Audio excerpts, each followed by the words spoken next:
Jai Hind, Jai Bharat, and welcome to Dev Talks. This is Aadi. India China always comes into the picture month on month, timely. The recent news says that the Chinese are demanding a buffer zone of about 15 kilometers on the line of actual control. They can keep demanding. What is actually going to happen are two different things. But we need to analyze, why are the Chinese putting across something like this? What is the demand all about? Why are they actually talking about negotiations? And if they were in such an advantage, why is the Chinese wanting to kind of resolve this thing? Does it have to do with something that me and Lieutenant General Vinod Bhatia, who's here with me, discussed the last time, Xi Jinping's visit to India and some amount of movement between both the relations? Or is it something else? Let's find out. Sir, hello and welcome to the show. Thank you, Adi. Always a great pleasure being on your show. Very interesting. Thank you, sir. Sir, the factor that this thing is there, that there is a demand of this 15-kilometer buffer zone and this and that, seems like that the copy paste of the formula on Pengongso is something which is being worked on or which is being discussed between both the countries. Uh, how do you look at it at the opening premise, sir? Yeah, I think it's a Chinese way of negotiations and Chinese way of doing things. If you give me a few minutes, I would like to put in the correct context as I see it. You see, China's strategic intent with India is two sides. One is the salami slicing along the line of actual control, and the two is the string of pearls, containment of India. That's the larger aim, right? So this part of the Slavic slicing. They'll ask for buffer zone, and over a period of time, they will part of the three warfare policy. They will say that this is a buffer zone. You have not patrolled it. Now the legal warfare comes into being. The three warfare is public opinion, psy ops, and legal warfare. And then they start claiming it. They start inching forward. Slavic slicing will take place, and we lose control over the area which is the buffer zone. So I think that is the one part of it, the external part of the Chinese part. But that's the Chinese way of doing things. China has always done that. But we know we have to stand firm, and we are standing firm. We have matched the PLA weapon by weapon, man by man in a mere deployment, which is equitable, which is proportional. We have the strengths. We are stronger than them. We have the experience. We are combat hardened. We have altitude warfare. So there's nothing to on that account. As for the ground situation concerned, I think we have the better of the PLA. But we have to understand the PLA's larger intent, aim, and the methodology, the modus operandi of doing things, and the modus operandi also. So, having said that, let me go back to the media reports. As for the media reports, they have quoted ITBP official. I think we need to look inwards. And when I say look inwards, we look very, very, very, very, very, it's a very sensitive thing. Someone who is part of the discussion or claims to be part of the discussion to leak out something which is happening during a confidential discussion, I think is totally incorrect. And this is should be taken to task. It is a very serious matter. And why I say that is out of experience, because in 2013, Devsang intrusions happened. I was a DGMO, and we did find a similar issue at that point of time. The problem arises because our most sensitive border, which is the Indo-China border, is dual control, right? So the armed forces man it, which is border defense, and the ITBP also mans, which is under the MHA, Ministry of Home Affairs. So you have a dual control over your most sensitive borders, which often leads to contradictory statements, contradictory way of doing things, and which can spiral into a bad one. It can spiral into a conflict also, for that matter, because the intermediate headquarters have their own perception and they pass orders which may be contradictory. So all the coordination which is there is actually on the ground. And we need to correct this. And as for the group of ministers report of 2002, after the Kargil Review Committee, they had categorically said in para 5.1 that the disputed or the unsettled borders would be manned with responsibility of the army. Right? Why I say that is because we got to correct this. We cannot have two forces trying to man the same borders. And any case, we should know the difference between border defense and border management. The India-China border is right now in the border defense mode, not border management. the border management, other forces also get involved, right, including the state and the union territories. So, having said that, let me also now get on to the China bit. Now, China's three warfare strategy, when it talks of psychological operations, it is addressing the mind games of the adversaries. And that is exactly what is happening now. You find that every round after round of talks take place. We are getting impatient to resolve the ongoing standoff between the Indian Army and the PLA along the India-China border. And that is exactly what uh, the Chinese would want. No, to our patience is running out, we are fatigued, and that is not a good thing in a negotiation. So we should let the negotiation process prolong. We should build capability in the meantime. Learn from China. China over the years has been doing hide your strengths and bide your time. Let us also bide our time, build infrastructure, get our structural things right. We should do the vibrant village project, which is we identified about 2,000 odd villages, 663 in phase one. We allotted 4,800 crore, which is very little actually, if you ask me. So we should get the vibrant village project going. We should get tourism there. We should get the health, medical facilities going. So there's a lot of work we need to go on, and we should not be in a hurry right now to make sure that a resolution comes. Whenever resolution should come at our terms, and our terms are very categorical. Status quo ante as of April May 2020, not status quo ante as of 2023.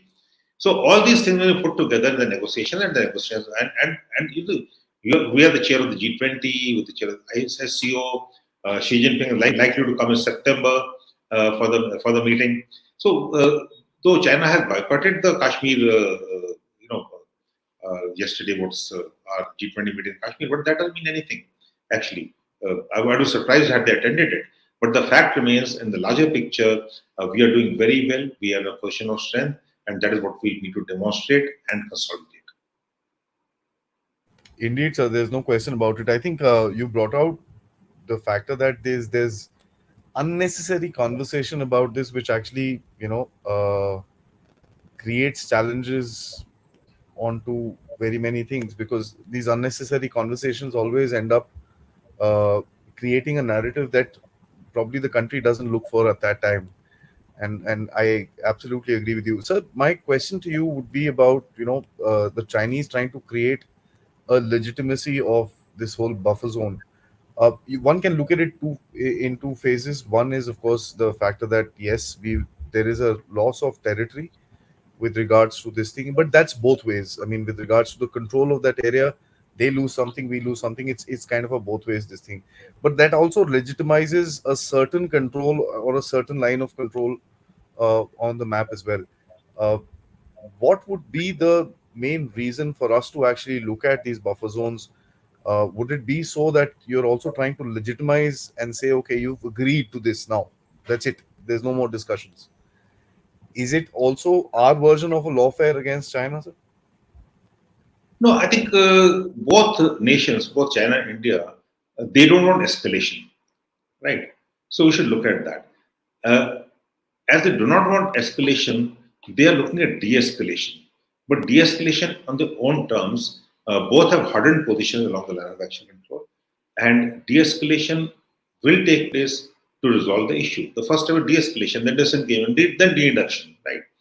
So when we look at de-escalation, we look at de-escalation from sensitive places, the sensitive areas. Right now, we got those, a few sensitive areas, especially in Dipsang and CNN Junction. And if we can, there is a model of the Pengongso model, which has been successful in de-escalation. They're very sensitive areas where we de-escalated both sides, and we haven't patrolled a particular zone between finger one and finger four. Uh, so both have positions out there. So now the same model can be applied to other areas also, but say 15-20 kilometers, I think in the model 15-20 kilometers, a very big area. A couple of kilometers is good enough as a buffer zone. So we'll have to look at the overall context in view of the agreements on peace and tranquility between India and China, which China has violated in Galwan. But the fact is, thereafter things have not escalated. So what I feel is the right thing to do is keep talking, find a solution which is acceptable to both, and find a solution which is acceptable. Basically, our stance is clear, and we have to look at it in a very long term, in a patient manner. We should not hurry up. This part of, I would go to the extent of saying this China's political warfare, right? Adapted all these things, political warfare, three warfare, and look at the strategy, military coalition, what they're doing against India, debt trap, and world diplomacy against all the nations. Debt trap is, Sri Lanka has gone and signed a accord for the oil with China again, as of yesterday. So we have to look at the Chinese strategies and then mitigate the risk of falling into those, mitigate the risk of the China aggressive behavior. So that is what we need to do. And that is exactly what we are doing. I'm not saying we're not doing that, we are doing that. But leaks like this, that they want a 18 to 20 kilometer, 15 to 20 kilometer buffer zone. 15 to 20 kilometer is very big. If they look at depths of buffer zone, that 15 20 kilometer include the DBO show road also, right? So it is unacceptable totally. But that is the way of negotiations. So if they ask for 15 20 kilometers, we'll ask them to go back. So there is a negotiation which is going on. First, let us find a viable, mutually acceptable, equitable solution to the present problem, right? Mutually acceptable, equitable solution, and thereafter proceed from there onwards. And India has already said that you cannot de-link the situation along the line of action control with India-China relations. So India-China relations are dependent and are hostage to what's happening along the line of action control. I mean, there is, of course, a resolve to an effort to resolve the dispute between both the countries, and that's no question. But I personally feel that I think just dragging it on also is a very interesting technique that we've also done. That ठीक है आप बैठे हो हम भी बैठे, let's sit down there. That doesn't really make much of a difference to us, which also tells you with regards to our stand that okay, fine, this is what it is. We want to be in a continuous dispute. Fair enough, let's be in a continuous dispute. It doesn't really impact anything else, but at the end of it, if you really want us to improve the relations, then that needs to get resolved. So that's India's message. The Chinese have been giving very mixed messages at the end of it.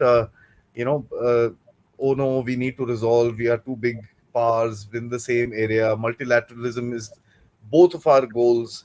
Chingang came here and said, these are two great countries, great powers. All these kind of words are being brought out by China, which would kind of hint at the fact that they're not sincerely doing it, but they're trying to put across a message that they respect you. Now that is an interesting paradigm to come to, because at the end of it, there was a point of time 2 years ago when this standoff started, the respect wasn't there.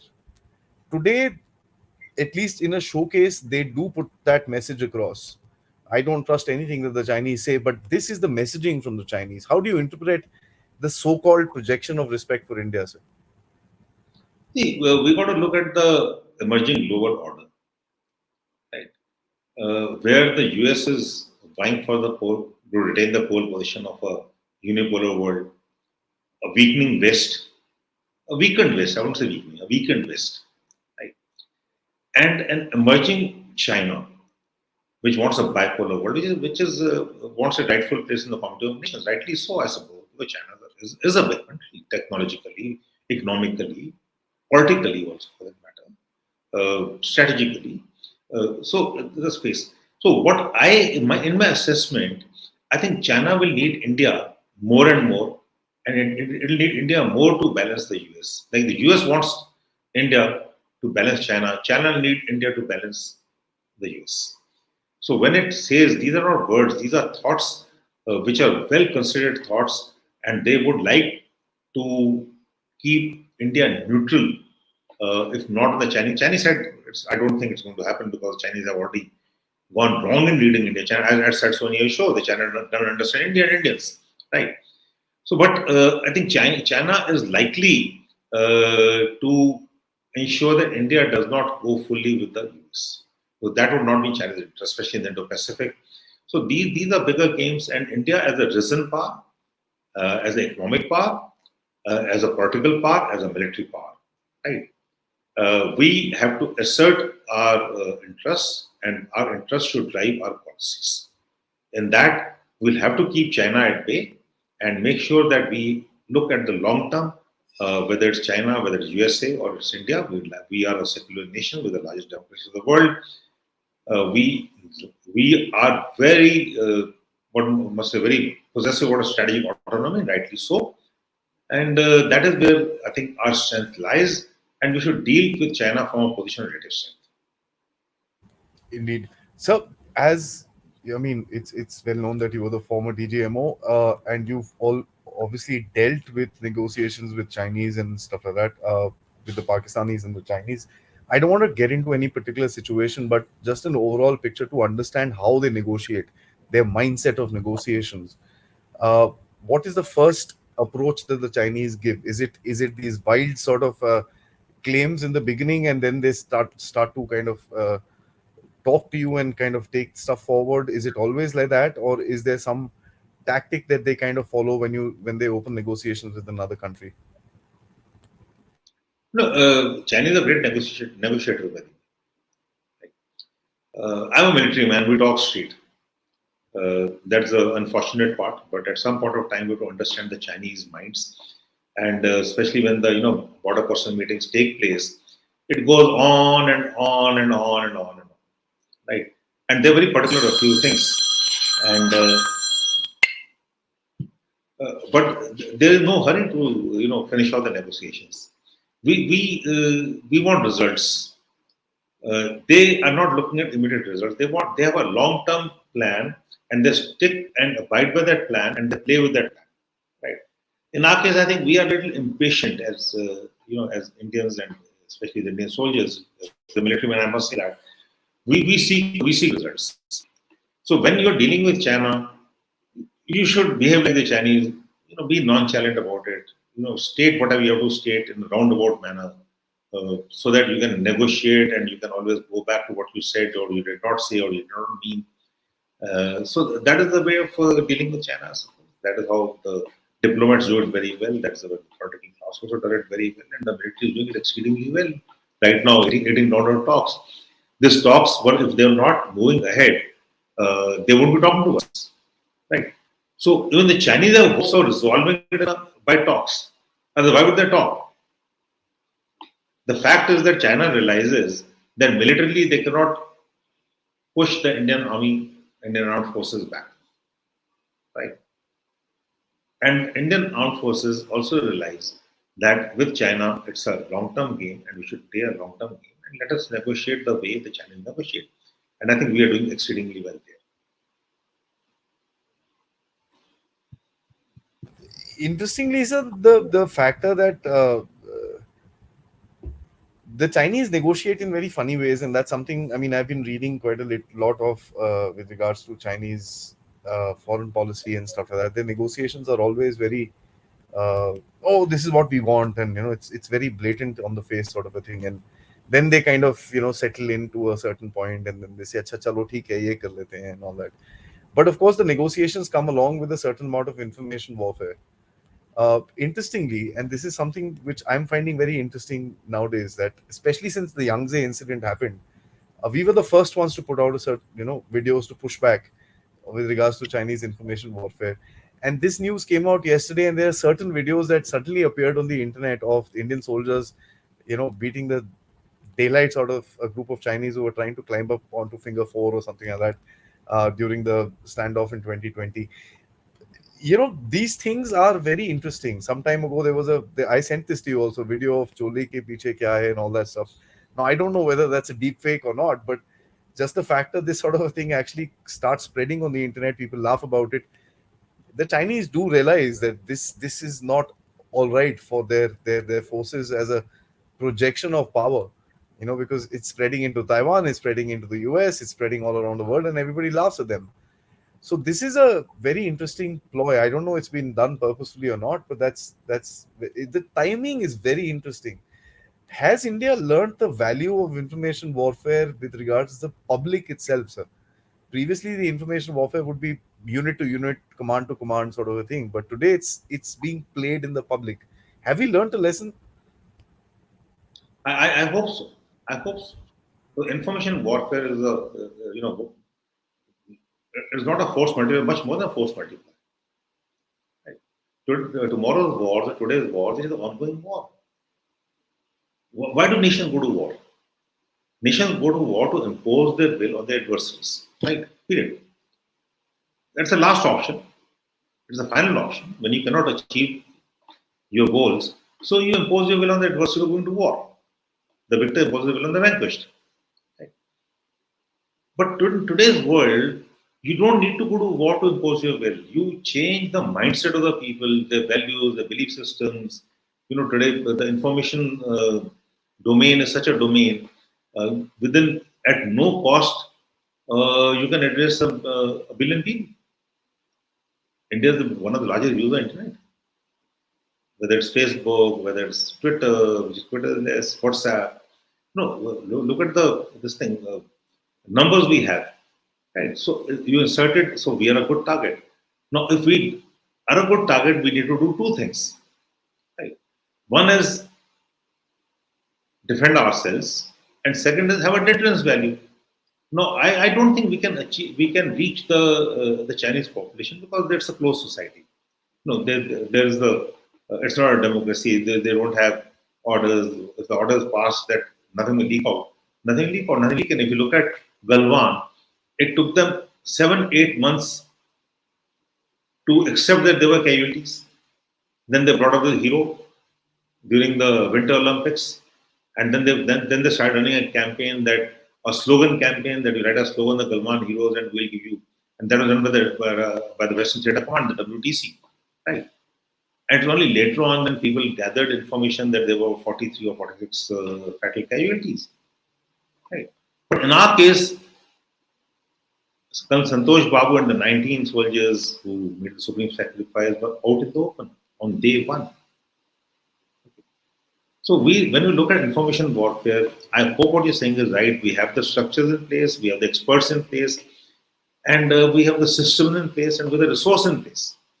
I wish what you're saying is absolutely right. And Russia-Ukraine war is another one. Lessons learned from it is that information war is all about information war. You look at the information inflow in the Russia-Ukraine war is an ongoing, unfinished war. I'm a confused man, honestly. We keep talking about lessons learned from the Ukraine war.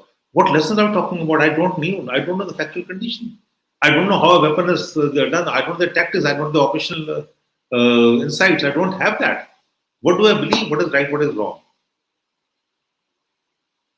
So IW, I think information war is exceedingly good, and I hope Adi, you are absolutely right. We have the hold of it, and we have the resource, and we have the systems in place for the long term exploitation of identity. Indeed.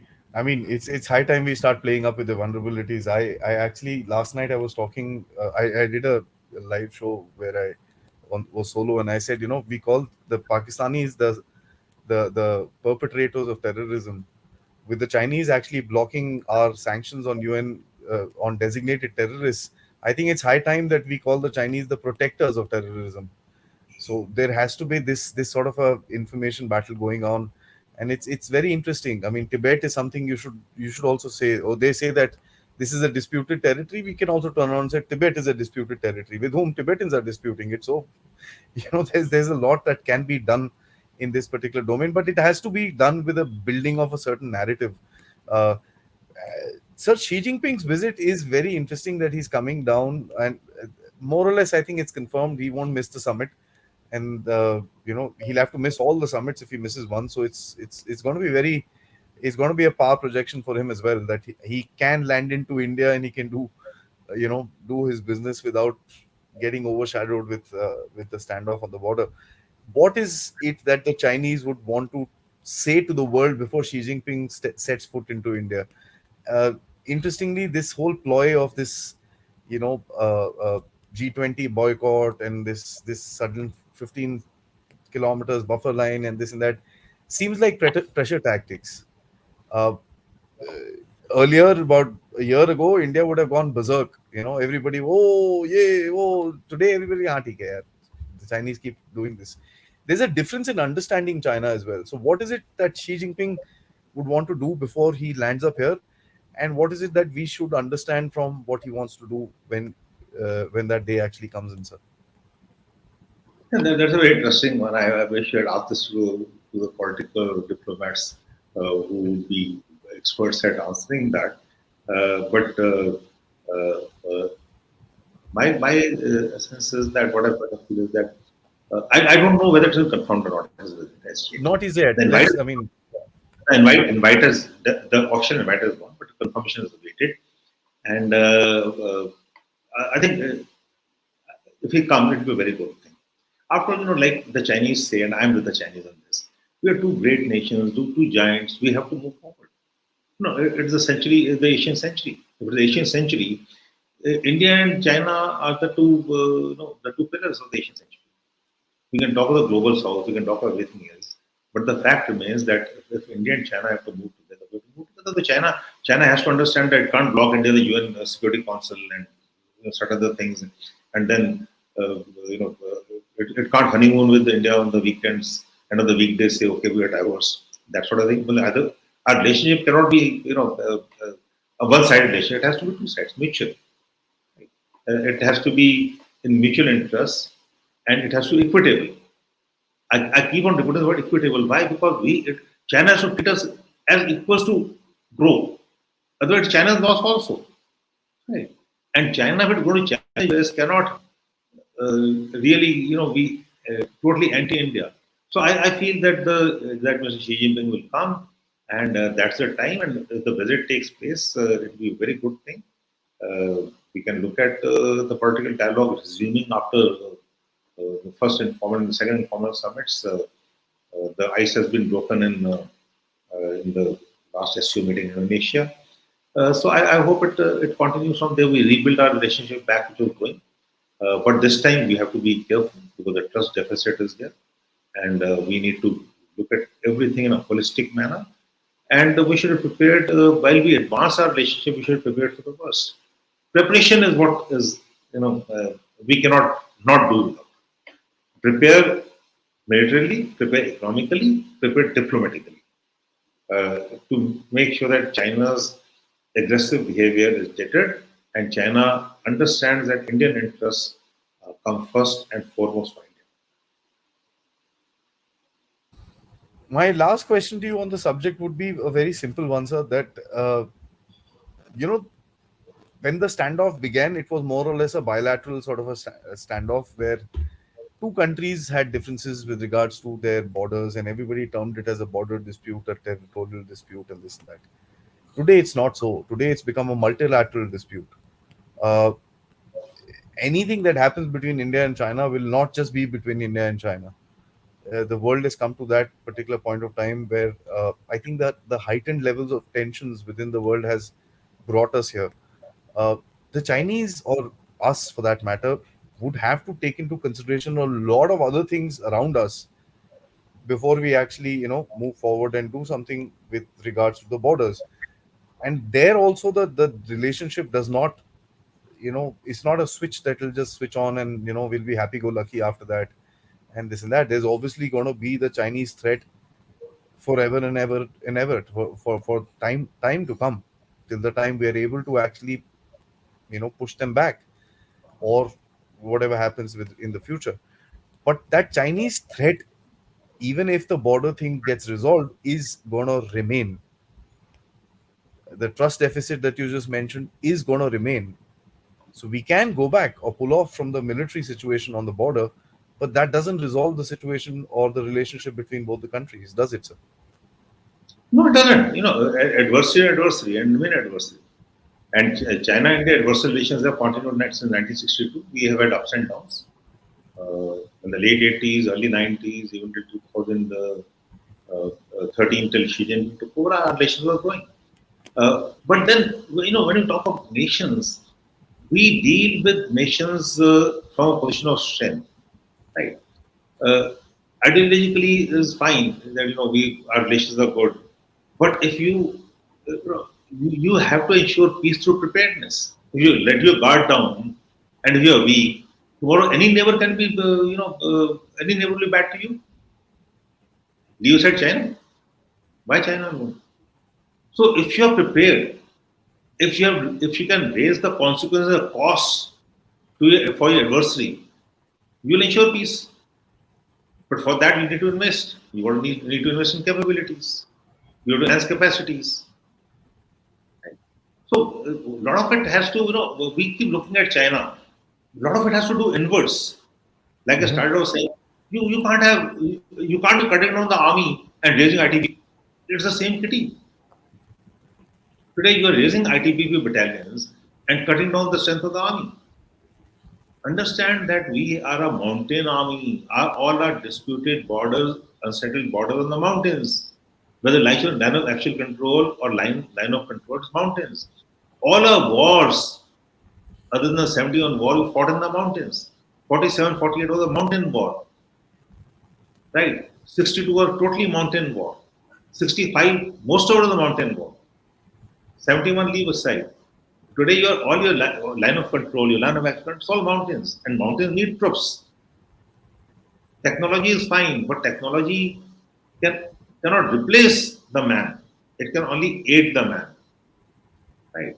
Today, on my phone, if I get a photograph of my days along the LAC, it says Tibet. Right. It gives you the base. These are smartphones, though they're stupid actually. It says Tibet. Our digital signatures are not there along the line of actual control. We need to do that. There are a lot of things we need to do. We are still in the process of doing it. We have understood the problem, but we have to do it. We have to do the roads. We have to do the reserves, position reserves which are reserved there. We need the ISR capabilities. We should know what is going to happen rather than when Chinese come and sit down and we say, oh, aa gaye hain." I should be able to look about 100 kilometers, 150 kilometers deep, right? And then pre-position my troops to preempt their occupation or anything. So I have to trust myself. I'm not going to trust Chinese. I have to trust myself. For that, I need capabilities. Okay. Mr. Xi Jinping come and say anything he wants. And mind you, if he comes, I wouldn't be surprised if there's another flare up along the line of Africa as it happened in September 2014. Every time the high profile visit, and I'm talking since the 80s, every time the high profile visit, either way, you find uh, incursion. Something stupid. Yeah. Right? So it is their way of doing things. There is no question, sir. I mean, I look at it in a very silly way. I mean, I look at it that the Chinese have been so silly with India. I mean, you've woken up a tiger, you've woken up a sleeping giant who didn't want to bother with you, who didn't want to do anything. Now you've woken it up. You've got pretty much 80-90% of the population literally gazing, up in arms with you, and the rest 10% also don't like you. So it's not that, that. I mean, the entire country of India has been alienated by this the actions of this country. So this congratulations to them. That's perfectly all right. 90% of the world today. Wow. I mean, Most nations in the world. I'm just trying to break it down to say that there are certain people who say, "Yaar, jhagda mat karo, let's resolve it." That's the 10%, but the 90% of the people say, "Chhodna nahi hai inko," and that's how it is. There are very few people who that 0.001 minuscule who obviously toe the Chinese line. That's always there, and I'm sure there are there in China as well who are probably languishing in jail somewhere. But the factor that they are playing these games, seems very childish and immature, because they are actually, that tells us only one little thing, that they don't understand where India is today, sir. I mean, that was a blame a lot of us used to put on us, that we don't understand what China does. When we look at the way that they've been behaving, I don't think they understand us as well. So it's going to be a long drawn out affair, and I think it works for us when it's a long drawn out affair. So we should not get desperate and try and resolve this issue by landing ourselves into a disadvantage. Well said, sir. Thank you so much. It's always a pleasure and learning experience talking to you. India China has been our forte. We've covered this right since the standoff started. So thank you so much, sir, for being a part of this journey, and I'm looking forward for many more discussions in the future. Till then, sir, Jai Hind. Thank you, Adi. Thank you very much, and Jai Hind. Thank you.